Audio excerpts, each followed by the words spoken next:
Hello and welcome to the Casual Nerdcast. I'm your awesome substitute host, Evan Holtrop, and with me we have Andrew Huff. Up, I'm down there, down there. infected. I'm not gonna. I don't have that in front of me. Screw you, Justin. We have the old lame host who just sucks horribly, Justin. Hi. I've never had to do an intro before. Howdy. Hi. This week we're gonna talk about developers. So this week we're talking about developers, and basically this all springs from the idea that Jade Raymond just left Ubisoft. She's been somebody who's been there for I think 10 years, Correct. right? Making most of their biggest games and all that stuff.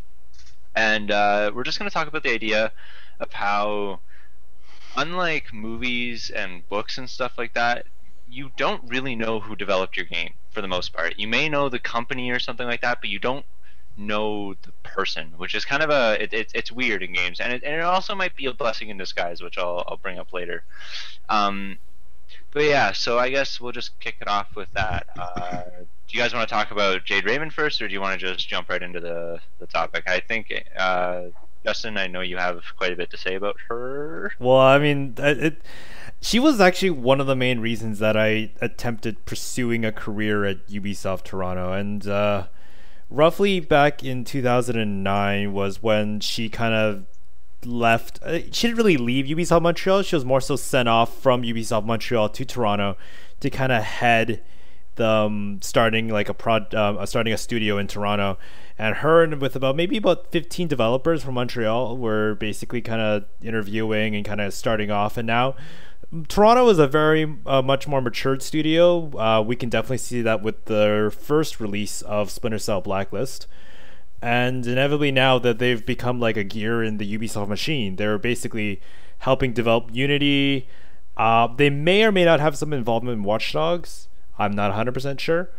And then I guess it's safe to say that Unity will definitely shape how Toronto will move on in the future. Now, the one thing that really hits us the most about Jade Raymond leaving is that she's known to be, I guess, arguably, I would always say that just because some people may not agree with this opinion. She's always been the reason why Ubisoft games have been excellent. So she mostly started from, like, she made her debut. I guess everyone kind of says that she's one of the main reasons why Assassin's Creed 2 was like tenfold better than Assassin's Creed 1. And inevitably, I would argue that even Blacklist is, a quite big turn in the Splinter Cell franchise. It's much different. Some may argue, what Blacklist has gone down a bit, and that's your opinion. But I feel like Blacklist was a very big encompassment of all the different play styles of Splinter Cell players. So I think it's it's interesting to see her leave. I definitely didn't see that coming, and it'll be interesting to see what she has planned next. And that is my spiel. I don't know how this will affect Toronto per se. I've been told by numerous people that the new Ubisoft manager is an obvious choice, but I've never heard of this guy before. Off the top of my head anyways. So yeah, it'll be interesting to see how this will affect Toronto and the rest of Ubisoft. Yeah, we'll see. Because I mean, in the end, with any company, a manager leaving, I mean, it definitely, in a perfect world, a manager leaving should not affect the overall quality of the product that's released. Because I mean, she's been there for 10 years. Realistically, she should not have to manage that team. If over the past maybe 2 or 3 years, she should not have had to manage that team as much. Right. Maybe the newer people and stuff, but I guess she should have rubbed off on them a little bit. You know what I mean, right? Yeah. Like, and that's so we'll see. Yeah, I just the only major concern is I don't know what the direction that the new manager may take. Perhaps he might change the way the workflow is done. Perhaps He might stop all Ubisoft games from being the exact same. See, that's what I was gonna mention. I don't think it's so much as like her influence remaining after she's gone, as much as someone replacing her actually changing gears. So because there's a new influence now. Hmm. I completely agree because yeah. I mean we all know that this is, if anybody watches this podcast, we all know this is a very, very popular opinion of mine, that every Ubisoft game is the same fucking game. They're not bad. They're not bad by any means, but sorry. Nothing. Everyone knows. Yeah, if you watch this, you know how I feel about Assassin's Creed games. Yeah.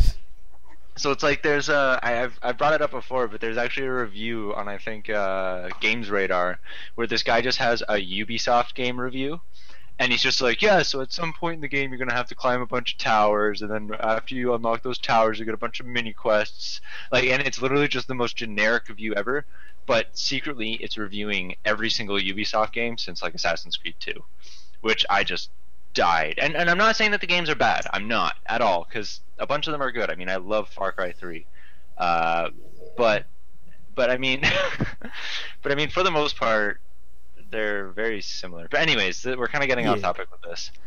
Yeah. So kind of moving on to the meat and potatoes of this podcast episode. What do you guys? Is there any outright negatives that you can see with the fact that? Well, do you guys agree with the fact that developers don't necessarily get shown the spotlight as much as they do in movies and Case books? in point, I didn't know who Jade Raymond was till today, so. Yeah, exactly, right. Like I play a lot of games, and I didn't really know either. But so yeah, do you guys agree with this? Disagree with this?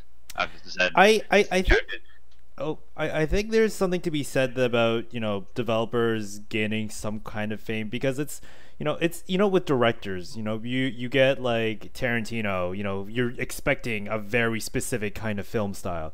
You get Michael Bay, you're expecting a very specific kind of sexual and violent, basically comedic kind of film.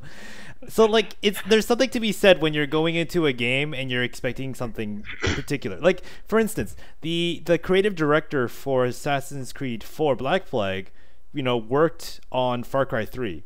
And that is what that inevitably like clear in Assassin's Creed 4. Like there's so many uncanny resemblances between the two games that it's very evident that like the Far Cry 3 team basically is the Assassin's Creed 4 team. So like it just proves my point even more. But I think. Sorry, did you have more to say? No. Continue. I think that we're also. Excuse me, I'm terribly sick, but not terrible. Anyways, I think we're also like kind of lucky to be in sort of the infancy of like this new industry, and the idea of like the film auteur, like the author, like the creative source of this thing, was something that wasn't there until a little while, like for films. And I think we're like transitioning, because right now everyone. I don't know if I agree with that with films. I think that's been around. I'm not talking about like the very first film. I'm not talking about like films. I'm talking like there's like the first like silent, like the silent films, the talkie, like the things where it's like racked up, and there's just three men like being hit by a train or something. Like the first time a film, like a series of moving pictures that at 24 frames per second to show like a moving picture. I can kind of see where he's coming people from. were kind of like, this is just a thing. And I don't know if I don't think we're far enough into games to decide if that's a thing yet, because I mean, even now, if you go into film study and Birth of a Nation or whatever it was, like the first like feature film, who like the director, the producer, and the music is all very, I don't know if they're exactly called that, but it's very well known to film buffs. Yeah. But I mean, even people like us who know a lot about games, it's like, oh, who made Warcraft 1, or who made like a lot of these games are just kind of like, oh, Blizzard made it, right? Or like just the development company. But I would say like a lot of like people who grew up playing video games would know who Shigeru Miyamoto is. Mm-hmm. Or, like a lot of the names actually aren't American names; they're like Japanese names right now, because they were the OGs. They were like the people where like this came from. Like Miyazaki with the Resident Evil stuff, like Miyamoto with pretty much all the Nintendo, not all of it, but like a lot of the Nintendo franchises. Kojima, Exactly. Kojima is well, probably his name closest to is- the whole movie auteur type thing in video games. So I think like Kojima there's really like a few. trademark. Like I think a lot of people recently know who Neil Druckmann is from Last of Us. Like, or not a lot of people, but like more people than I you didn't think. know. He has a lot of Twitter followers, like an insane amount for someone who makes a video game. And I think also, I think a more contemporary example of that would be Ken Levine. oh yeah, or Ken Oh, Levine. yeah, Ken Exactly. Levine. He's probably actually yeah he's probably the closest like American name, but most of them are like Japanese names. And also like the thing, it's also a little bit harder, like you said, Justin, about like Tarantino has a specific like feel to his film, like visual feel. Like the fact that the Far Cry 3 director made like Assassin's Creed 4 similar could also just be had nothing to do with him. It's just Ubisoft shares assets. They share like engines or like UI icons. They just sort of share like a director. They all sort of have the same equipment. There's like a camera and lighting thing. Like it's obviously very simplified, but like the way they shoot their thing is can be sort of varied, a little bit easier. While if you're making a game, it's like I could spend hundreds of thousands of dollars making a new engine to make my game look exactly the way I want it, or I could sort of use this engine and just focus on other things. Like so, it is harder. So that's goes to your argument of maybe it's kind of too hard for like the medium like sort of house like maybe certain names will never become household names like Spielberg. Or, And here's another reason as to why it's almost a good thing for games as to why this happens, because a recent example of this was Bayonetta 2. So there's been kind of a lot of rage on this game and like the super subreddits and stuff like that, because the original developer, it's some crazy Japanese name, I forget it. The original developer of Bayonetta 1 did not work on Bayonetta 2. He was just kind of a helper on it, right? And a lot of people are freaking out about that. But the thing in games is that games definitely have more of a basis on sequels than any other genre of stuff, and than anything else. Yeah, Hideki Kamiya. Video games have more of a basis in sequels, where sequels have a much higher chance of coming out than any singular IPs, right? So the fact that somebody gets let go from, say, any project does not mean like the publisher still owns that IP, so they're going to continue this product. And that's kind of what happened with Bayonetta. He didn't get let go, but he just went to work on to other things. But Bayonetta 1 did so well, they wanted to work off of those sales, so they made Bayonetta 2. And Bayonetta 2 is a phenomenal game. I mean, it got 10 out of 10 on GameSpot. If we go on to that, sorry, I lost my train of thought. But yeah, so it's just kind of beneficial for the game overall, because the people who don't know that Hideki Kamiya isn't working on the second one don't care, right? Like it's the same game to them, and it means that we might potentially get a Bayonetta 3, which is really great because the Bayonetta series is fantastic.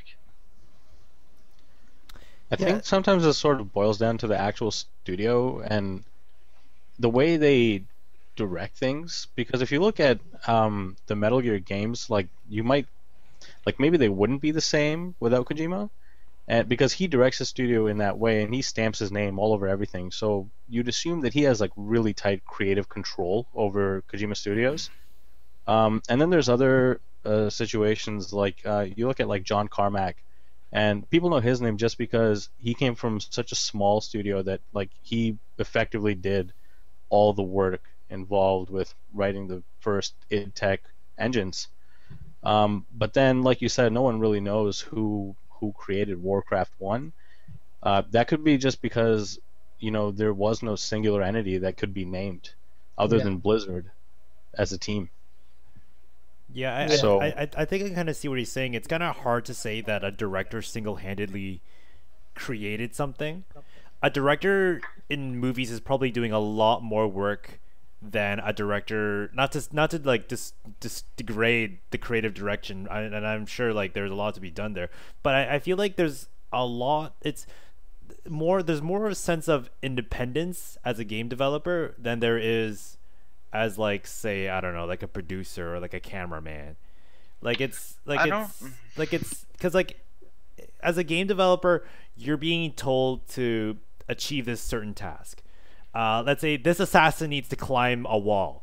Like that is your key mechanic. Like, as an example, like this is what you're going to be doing, right? You know, and everyone kind of pieces like a puzzle together, and then that's how you get like a game. Like, obviously that's a very butchered light way of explaining it, but, like, you know, everyone's kind of independently finding their own way to solve their own kind of problems. You know, cameramen, producers, they all kind of revolve around the director. Now, Yeah, you know, but I would even. Sorry, continue. yeah, which is why, like, it's like, you know, arguably whether or not, you know, producers might have some form. I have no clue what producers do. I'll be honest. So I'm not even gonna try to guess what they do in movies. But cameramen, for instance, you know, they're more or less told, you know, what the angles are by the director or by the producers, and they just do. They just follow along. You know. But I feel like game designers also are told to do that, right? Because to a certain extent, every project is going to have a manager, unless you're like Valve or something, Right. right? But every project is going to have some sort of manager that's going to manage everybody on the team to try and get the product in a way that they want it. Yeah. Right? Like that's definite. That's going to happen at every company, for sure. right? So the director is going to sit with all the musicians and try and get the best soundtrack that they want. They're going to sit Right.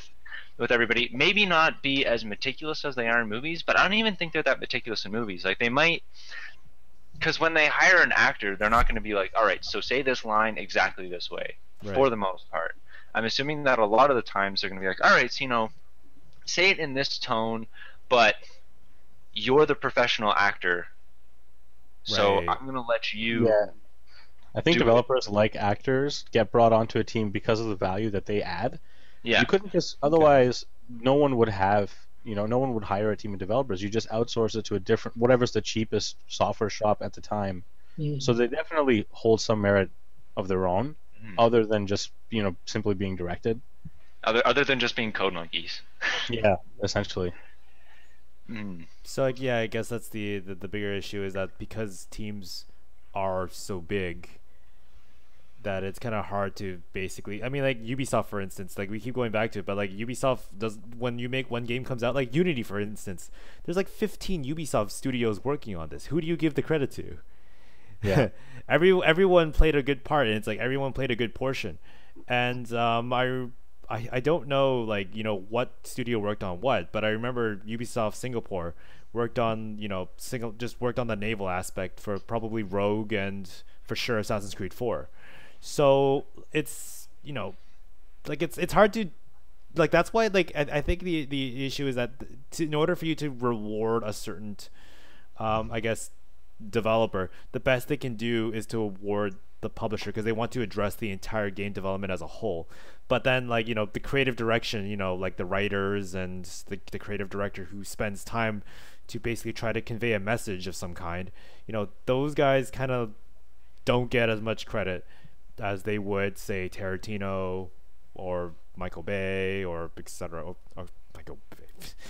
Convey Yeah, I think meaningful that's message, why but you yeah. end up knowing the names of people in part of studios that are like smaller and more cohesive, rather than studios like EA and Ubisoft, where the only thing you know them by is EA and Ubisoft, because they're so big and Yeah.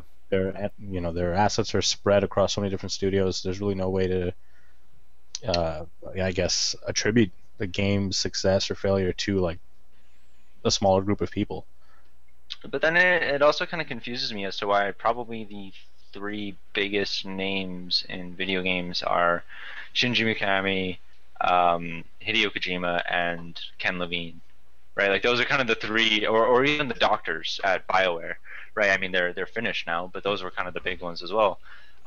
Because I guess Nintendo started out small, but now it's not small at all, and especially with Hideo Kojima, right? Like, he's been a, I don't know. I just feel like the three biggest names in gaming kind of disprove that to a certain degree.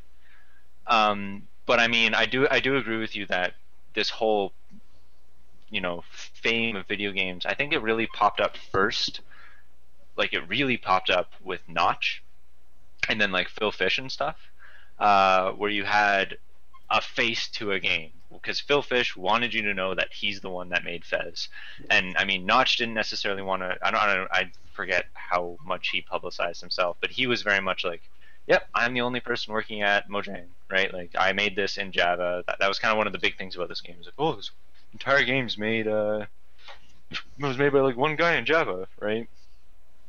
Yeah, it's definitely like it goes without saying that scale is definitely it's usually one person who usually is in an indie game company that's able to say like, oh, look at me, I'm doing this. Like for some reason I can't even put the name to the guy who's kickstarting Star Citizen.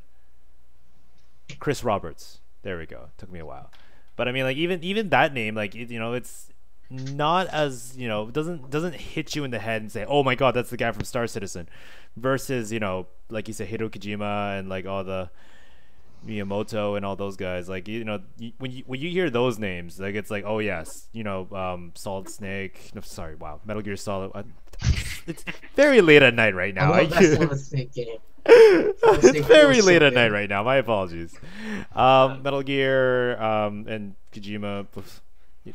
Anyway, you get my point. Kojima the game. Like it's I don't know. I want to play that game because it would be fucked. It's just Kojima the game. This is what goes on in Kojima's mind.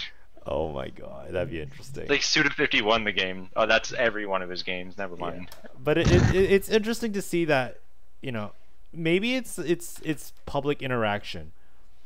It could be the case that they've been working as game directors continuously on so many different titles. Is it safe to say that Kojima was involved in all Metal Gear and was also like the director? I think so. The only ones that I'm not sure about him being involved in are like the Game Boy ones. It could also be that names like Miyamoto have been around since like the absolute infancy of video games as we know them now, because like we don't know who wrote before the NES era, games were very different. I don't know who wrote Pong. I don't know who wrote like Battle Tanks or whatever. But like once like Super Mario Bros came out, like that was genre defining, right? Like platformer games started emerging by the dozen. So Miyamoto claimed that sort of that maybe we know his name because he's a pioneer in that aspect. Yeah, that could work too. And I actually really like what you said earlier, like that you said something about it. Like it kind of depends on how the studio is run. Right. Miyamoto might have just been pushing himself more than. Yeah. Exactly. Like a certain studio might be sort of notice like, oh, like people really seem to gravitate to this person, or like we're only 3 people, so it's nice to have a face to this, like to have a sort of who'll be like our primary spokesperson for this sort of. And yeah, like Kojima, obviously his name is on the company. Like his name is the company. Like he's someone who's like, I want people to know that this is my work, or he's a rock star. Yeah. Yeah, it's kind of like sad that he's our Hideo Kojima's video games rock star. Yeah. Wow. Yeah, and I think like Van Halen and they're like biting bats off on stage and doing cocaine, and he's just like, I like to. Journey. Funny story though, because if you think about Shigeru Miyamoto in like the old E3 days, there's that one E3 where he came out with the Hyrule Sword and Shield. Oh yeah. They lost their shit. That's a big part of it, I think. He's always been like kind of ingrained in the community, and he's always at the forefront of all of Nintendo's media and everything. I still haven't seen a single face of anybody that works at Blizzard, because anything they put out, they push as a studio, and no one ever steps forward and is like, promoting the. I mean, I'm not huge into Blizzard. I've never played World of Warcraft, but I like their games in general, and I've never really heard of any names. The only time that I've noticed that Blizzard has ever kind of put forward a name, to be fair, I can't remember the name at all, but was the guy who did. You've lost all merit to this point. You had a really good point up until there, and then you lost it.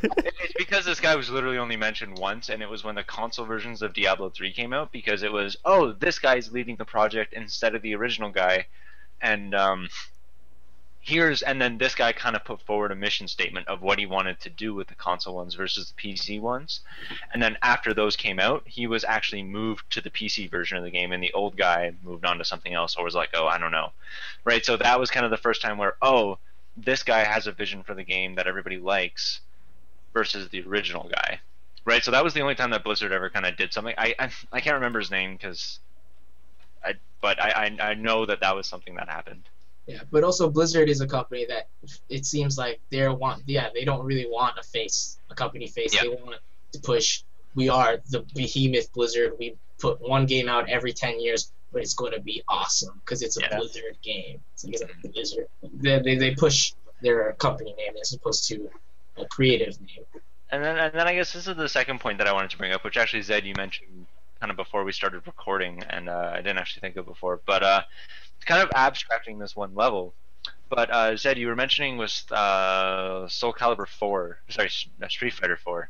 I can just let you say because you're like, I didn't know this until just recently, but Street Fighter 4 was actually not developed by Capcom. Like, Capcom owns all the IPs. They probably did all the art assets. They still have creative control over the characters, but again, Capcom was another company that kind of, defined the genre of 2D fighting games, and now it's 2014 and they're not writing them anymore. The company that actually developed Street Fighter 4 and really worked on the game's engine was Dimps, and after finding this out, I looked them up, and they're doing like all sorts of games. They're actually, I'm not sure if they did like Tekken. They did a lot of lesser known games. I think they worked on some of the Budokai games. playing those a lot recently. Those games are awesome. Yeah, I mean, this is like a titan of a development company. Apparently, they've worked on like Sonic games and a bunch of Namco games. Like, I've never heard of them until this year. They've just been kind of in the background. So I guess what you're kind of bringing up right now kind of is also what we brought up, I believe, last week's podcast regarding Ubisoft's, that limbo place where the game developers kind of hang out because they're full-timers, so they can't really just let them go. So they put them in this like little storage unit, I guess you want to call it. Well, basically it's an apartment in Montreal that they kind of temporarily store employees. The relevancy will come, trust me. So basically, I guess what Capcom is trying to do is, rather than hiring full-times and trying to provide benefits and all that kind of stuff to those employees, they're, I guess, contracting it out then. So I guess, if they're now contracting it out, it's even harder now to kind of indicate, who is the one that's supposed to be getting all of the credit then. Is it going to be the one who's always owned the IP, Capcom, or the developers, just the developers? Because as far as I'm aware, the developers, they don't have much creative direction in this case then at all, because Capcom's the one that's in complete control, saying, make this game for us, these are the requirements, do it. It's really interesting because video games have this extra layer as opposed to like movies and stuff like that, where there's the interactivity, and like especially a game like Street Fighter that's such a I want to say, I guess, a hardcore game where like people actually boil the game down to frames, and like the mechanics of the game are actually much more important than things like, maybe not much more important than things like character design, but like the artistic merit of the game is probably on the same pedestal as the mechanical merits of the game, and now that's been split into two halves when it comes to the development studios. So Capcom still has all of the creative control, but Dimps is actually making the magic happen, so to speak. So, but Capcom seems to soak up all of the glory for the game. Yeah, like, just since we've been talking about, like, something I just thought of is I see a lot of parallels to like comic book sort of releases where like you have Superman, he's owned by DC, but like so many different people sort of work on Superman, and like the general public, they know who Superman is. Half of them know that he's DC and not Marvel, but like they don't really have a name to Superman, while a lot of or like Batman even, people have no idea who Bob Kane is or like Frank Miller, but a lot of like people who are into comic books are like, oh yeah, this guy, he did like the best origin story or this story or that, like, but people know Batman. I think a better example of that in terms of comic books is Stan Lee, Yeah. right, with Marvel, because Stan Lee is attributed with making all the Marvel heroes, but he really just made, you know, the core fundamental groups, and then he hasn't touched them in a long time, right? But it's still like, oh, who made Spider-Man? Stan Lee. Is he still making Spider-Man? No, not at all. Like, maybe he might have some, like, he might okay a story here or there, but the guy's like 93 or something. I doubt he touches that shit at all. I feel like I will get you a confirmation, so we're not pulling stats out of our butt. No, I can guarantee you Stan Lee does not do anything at Marvel anymore. Yeah, I think he. Oh yeah. no, the age, I mean. No, he's pretty damn old. Yeah, you're pretty he's- close. 91. You're pretty close. Yeah, Yeah, fall apart. he's early 90s. There's actually a really funny Good video. for 90. Yeah, he looks really good for 90. Yeah. Yeah. There's a really funny video that you guys should all look out. Just watch it. It's called Stanley Parkour. He came out with it on his last birthday. So he's just like, yeah, I'm 91 and I still do parkour, bitch. And then it just like obviously cuts to like some 20-something dude just like running up buildings and shit in the same shirt. Hilarious. They have to do research on Stan Lee and Hazel McCallion. Like those two are just, you know, they're invincible. I don't understand. They're so That's the old. mayor of Mississauga? You're talking Yeah, about? yeah. I'm talking about the mayor of Mississauga. Yeah. She's been the mayor of Mississauga for 50 years now. I've heard. She I've literally heard is the reason. Like she conceived Mississauga and has been running it since now. I think the two of them probably like go off together in the night to hunt unicorns. Yeah, they probably like bathe in the She fountain was of youth actually somewhere. on the first ship that originally came to Canada from Europe.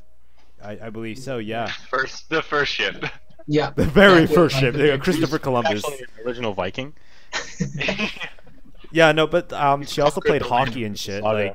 Like a few years ago, she played hockey and stuff. It's ridiculous. Oh yeah. It is crazy. Yeah. Anyways, getting back to I don't know. I think it's funny how, as much as we were saying that development studios get precedence over, you know, managers or directors of games, I think it's also funny how producers will get precedence over the actual developer for the game. A big thing with this is EA, right? So like only recently, I think, has EA really been actually saying, oh yeah, this company's making this game or this company's making this game. But even, for example, stuff like there's a lot of times where you really don't know per se. I mean, this information is much easier to get than finding out who the director of a specific game is. But I think still to the everyday person that's doing this, it's not very open to them, right? Like they're not gonna know necessarily. Interesting you mentioned EA because this year's E3, it was basically just full of developer diaries. It's like they were trying to put a face more so on the developers making the game. Because like usually what happens is you just have the one game director saying, oh man, it's awesome, check it out and stuff, and then you get the developer playing the game. Developer diaries was an interesting take on E3 that year, and it was interesting. Like they didn't really it was able to like show games, but not really anything at all. But at least they were able to kind of put some names to like the developers working on it. Probably they're probably like the more like lead type kind of developers, but it's still nice to see, you know, EA trying to diversify the way they're introducing their games, and you know, now the developers being included. I think there's going to be a good shift into seeing maybe now the major publishers may start doing the same thing as well, trying to get the developers more recognized and maybe even more reputable. Yeah, I know they've been fixing that more recently. Well, fixing it, I mean, as I said before, there's also a benefit towards us, right? Yeah. But they've been putting more of a focus on the developers. Although something that I've seen kind of recently is sort of just like in movies, there are actors. There are a lot of like voice actors and actresses that are like becoming not nowhere near household names, but like pretty popular, pretty recognizable. Like Troy Baker right now is the new hotness. Nolan, he's like the new Nolan North. Like The fact that Saints Row 4 gave you a voice option for Nolan North. yeah, It was like voice 1, 2, 3, like male voice 1, 2, 3, 4, female voice 1, 2, 3, 4, and then Nolan North. And when you're running around in the game, if you like kick somebody something, one of the lines he says is, "I'm Nolan North, bitch." Like, yeah, this guy is a huge thing in voice acting. If they parody the fact that Nolan North is in the game. exactly. So it's interesting to see that there's like a lot of different names that are becoming sort of known. Like there's like the Blizzard's companies where it's just the company. There's like the EA stuff where no one knows who does what, so we just default to the publisher. There's some games that like people know the actors more than they know the people who actually put the game together. And then you even get the games like Heavenly Rain. Sorry, Heavenly Sword? Rain. Heavy Rain.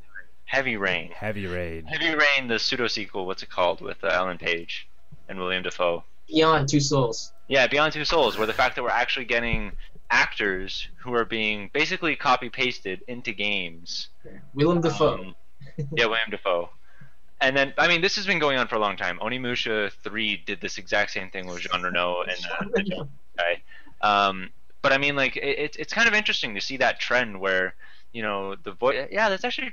I didn't think about that. The voice actors are almost getting more credit than the actual developers of the game, which is also probably true for movies. I mean, I'm sure that A lot of the actors, yeah. Yeah, like Leonardo DiCaprio is a bigger name than most producers out there, right? Trying to think, yeah. I don't know it's who like- was in charge. I don't know who was in charge of Wolf of Wall Street, to be honest, right now. But I know that Martin It's like- Scorsese. It's like when you have a he's that dude who That's the did one you that- should know.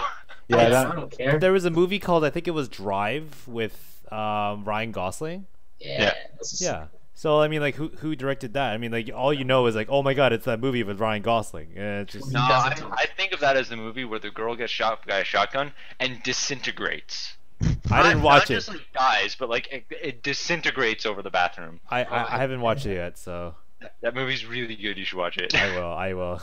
It just came to my mind because I'm like, what's a movie that I know is like reputably famous, but you don't really know like what's happening in the background. I'm like, oh yeah, there's that Ryan Gosling movie, and then I'm like, Just to drive the point home, like I'm sure there's a lot of actors that people know over. I mean, even Martin Scorsese or like David Fincher or something, right? These are two incredibly prolific directors, and people probably know, you know, Leonardo DiCaprio or Angelina Jolie. That name is much more household than the actual producers. Or sorry, that director.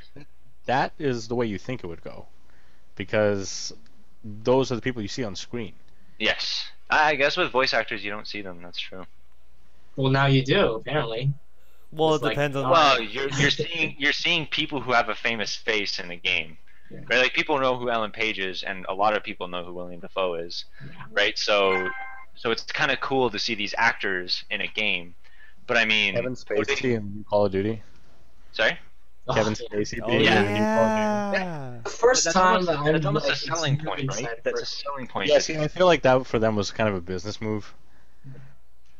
While you know, putting Troy Baker or putting Nolan North's face into a game isn't necessarily what they want, because they want those people for words. They want those people for their voice, not for their face. While they So while they what want you mean Kevin is Spacey for their they face. want them for their words.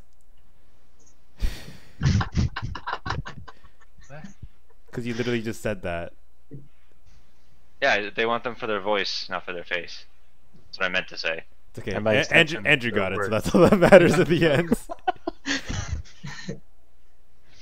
Anyways, yeah. Does anybody else have anything to say on the topic? I feel like we've kind of stretched it to its Yeah. limits almost. I think the sort of conclusion is like we've come to is it's kind of a case by case basis how like Zed said, like if story is like, for example, all the games with like high voice actor visibility, story is like a huge part of those games, where if You're playing Street Fighter 4. You're not like, man, who did the voice of Ryu when he was Hadouken? Who did the voice of what? The voice of Hadouken. Who does the voice of Blake? Nobody cares who did the voice of Link. Cat. Yeah. Exactly. It's probably a developer in a closet. Yeah. Yeah, like you guys mentioned EA. Like when I think of EA, I think of them more as a business than a creative studio, because I mean, just looking at a lot of the games EA makes, they're really like. Have you played an EA game and really thought like, wow, this is great. Who made this? I want to play more of their games. Like you might like the IP, or the individual game, but I think they're kind of missing that sort of that aura about them that really makes them unique in a certain way. Because I mean, you look at like EA sports games, and it's kind of like, who really cares? Like, you don't care who made NHL 2007. They're all the same. Like, then they're all supposed to be the same. That's not the point. But then you play a game like Legend of Zelda, and it's kind of like, there's a whole universe worked into this game, and you get more ingrained in it the more games you play, and it starts to matter more. And that's why you do end up knowing like Miyamoto's name. So I think it does have to do with like individual game franchises and studios and whatnot more than the industry as a whole. Yeah. And I think like now that you mentioned EA, I started thinking about Titanfall, and then I started thinking about Vincent Bella, and then it's just like that name never really brought my attention until he kind of sued Call of Duty and stuff. So I mean, like I think it's a matter of trying to get your name out there and just kind of splash it in some way or another, and it'll kind of stick. So to all the developers in the world, to get your name out there, sue the company you work for. Works wonders. Yeah. It did wonders for Vincent Bella. Look at him now. But it's a very heavy. Basically, it's completely up to the developer to kind of interact with their fan base, and if that's not present, then it's you're not gonna be as infamous as any of the other game developers out there. And I think that's what that's kind of a part of the magic of E3, where you have your silly game developers coming out doing silly things, reasonable silly things. I've seen some really stupid one-liners, and it's just please stop.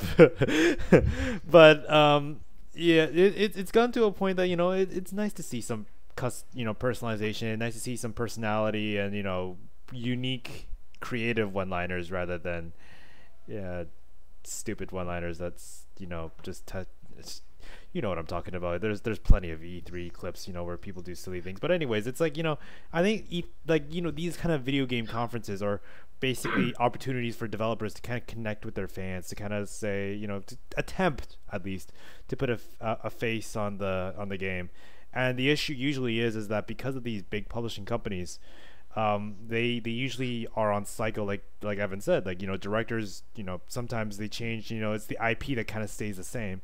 The developers, directors kind of change, so that's kind of hard for the director to kind of make their own name. I highly doubt that whoever directed Blacklist, for instance, is probably going to be working on the next Splinter Cell game. So even though the guy was basically on tour talking about his game all the time, he probably is going to be forgotten, unfortunately. Unless they keep him as a game director constantly for the publishing for Ubisoft, then yeah, that's great. But I mean, that's not usually how, like Zed said, that's not how big businesses work. They tend to try to switch things around, optimize and stuff. Everyone gets kind of equal opportunity, and that's not the same in far smaller companies. Usually what works, they stick with what works until they get bought out or something. So I guess what I'm trying to say is that it's a lot of infamous game developers just need to make some kind of social interaction with their fans in order to kind of obtain the level of Kojima, Miyamoto, all those other guys. Yeah. Or sue your previous IP. The shortcut. sue your publisher. Also, no one mentioned this, but I think it's also a big risk for the person who is going to be named. Like, imagine if Super Mario Bros. Came out and Miyamoto was like, "Yeah, it's me," and then it tanked. Miyamoto would not be working in the game industry anymore. Like, look at what's his face? Who's the guy who made Fez again? Phil Fish, yeah, I was Yeah. about to say. Yeah, that guy had like a freak out breakdown. And now, like, if it wasn't, for him having a breakout, he probably would still have a very feasible game development career. Yeah. Now he's probably not as... Because he's moved from, respected. like, I worked on this game which sold this many copies, made this many dollars, to I made this game with this name that you know and have your own feelings about, and you may not like. Yeah, and those feelings are going to translate to him. Yeah. Yeah, well, he left the game industry. He's like, I'm done. Yeah, because he couldn't Yeah. take negative reviews. Yeah. Yeah, People check I guess it's also interesting that, like, I've seen sometimes I've kind of been on Ubisoft Toronto's Twitter feed, and sometimes I'll see things like "Go fix Watch Dogs," and then you see like the Ubisoft Toronto Twitter be like, "Nope, we didn't make that game." So it's like even publishers, especially because Ubisoft divides itself, so uniquely. Every studio specializes on a specific thing. Even they sometimes have issues recognizing as to, like, what brand goes where. So I don't know. I don't think it's necessarily an issue with just developers. And I mean, like, the also bigger confusion is, like, when Titanfall fails, it's like, do you blame EA? Do you blame Microsoft? Do you blame Titanfall? Like, I mean, Respawn Entertainment? Because that's the flip side of it too. Because people will get mad at EA. Yeah, That's all they know. Yeah, I mean, Titanfall's even a messier, because I think, as far as I'm aware, Microsoft is handling the servers, and EA is just literally just distributing the game, as far as I'm aware, with their involvement. So Yeah. like it's Everyone even harder, thinks yeah. EA makes the game, but then when something goes wrong, EA takes all the flack. Exactly. Microsoft could also like pull the plug on their servers, and then everyone like, oh yeah, EA state of the art servers, man. Yeah. Like, it's like yeah, it's very hard. Like, it's like when publishers even have their own, like, when they get a negative annotation associated with their brand, it's like burned into them for, like, Yeah. who knows how long. We could talk crap about EA servers. I don't even know how long we've been. When was that first conception of that EA crap talking about servers? Maybe about 2-3 years ago. No, Spore, maybe even. Not Spore. SimCity. Way before SimCity. Way before EA can take a long time ago. They've had a lot of mishaps. Suffice to say, EA servers need to do something. Take a lesson from Microsoft. Figure out what they're doing, right? Because Titanfall's fantastic. Yeah. So, closes. Is that everything, Evan? Yeah, I think so. Those are kind of the 2 points that I wanted to ask. Yeah. All right.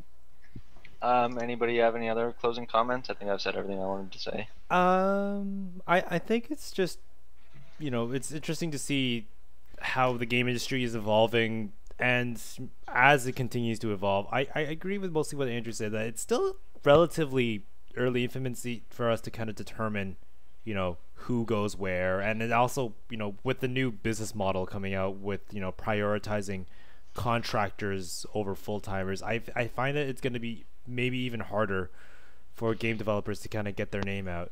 So, like, this is the game industry, it's a combination of the film and the IT industry, which is what kind of complicates things even more, because the IT model is now, don't avoid hiring full-timers, just hire contractors. That may not be the same, like, but that's the environment that I'm working currently in right now, and I feel like it's a similar trend with major companies in Canada. So it's a struggle, because contractors, they feel a sense of ownership, yet they get absolutely no credit for it, and that's how I feel sometimes.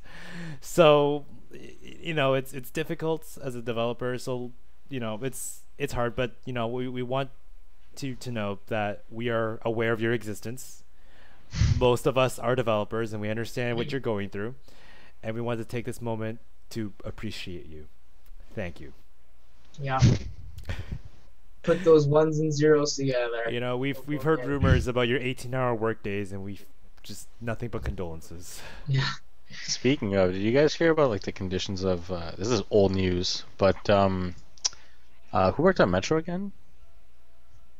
Metro? Metroid. Last Light? Oh, Last Light. Oh, The studio in like Ukraine and like how awful their work conditions were and all that. I'm pretty sure they actually had to live in like a dilapidated subway, just like the video game. Did they do that on purpose? It's like method acting, but Yeah, method But coded. it was purely by circumstance. They're all given pays of 1 bullet a week, real bullet, and some of them choose to use it on. I should joke about that actually. I remember somebody was tweeting. Games. Yeah, I remember somebody was tweeting when they were showing the BioWare dev diary for during the EA E3 2014, and they were saying, "Wow, I feel so bad for BioWare. They have to work in the dark because their entire like dev diary was developers talking in the dark. Like all of it was just black and their computers are white, and people were like, man, that's so bad for your eyes." Oh. Close this out, Evan. It's been like an hour, I think. all right, closing out. So yeah, I guess those are our conclusions. Sorry, I've been kind of out of it. It's really late, but thanks for listening. Follow us on YouTube. We're all on Twitter in various different ways. I don't know if Zed's on Twitter. Who cares about Zed anyways? That is a very special guest. Yeah, thanks for listening. I guess we'll see you next week. Yep, like, subscribe, tweet and stuff. Bye bye. Don't get sick, it sucks.